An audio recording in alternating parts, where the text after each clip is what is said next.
ನಿತ್ಯ ನಮಿಪೆನಾ ಆರೋಗ್ಯ ಮಾತೆಯೇ ನಮೋ ನಮಃ.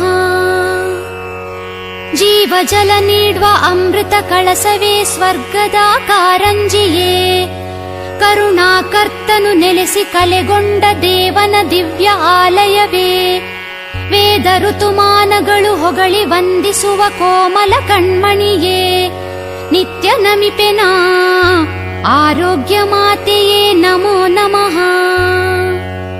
ದೈವಾನುಗ್ರಹ ಭರಿತಳೆ ಕೃಪಾವರ ಹರಿಸುವ ಚೆಲುವಿನ ಚೇತನವೇ, ಅನನ್ಯ ಸತ್ಯತೆಯ ದೈವ ಸಂಕಲ್ಪದಿ ಶ್ರೇಷ್ಠಳಾದ ಪರಿಭೂಷಣವೇ, ದೇವದೂತನು ನಮೋ ಮರಿಯಾ ಎಂದು ಹರಸಿದ ದೇವಕುಮಾರಿಯೇ, ನಿತ್ಯ ನಮಿಪೆನಾ ಆರೋಗ್ಯ ಮಾತೆಯೇ ನಮೋ ನಮಃ.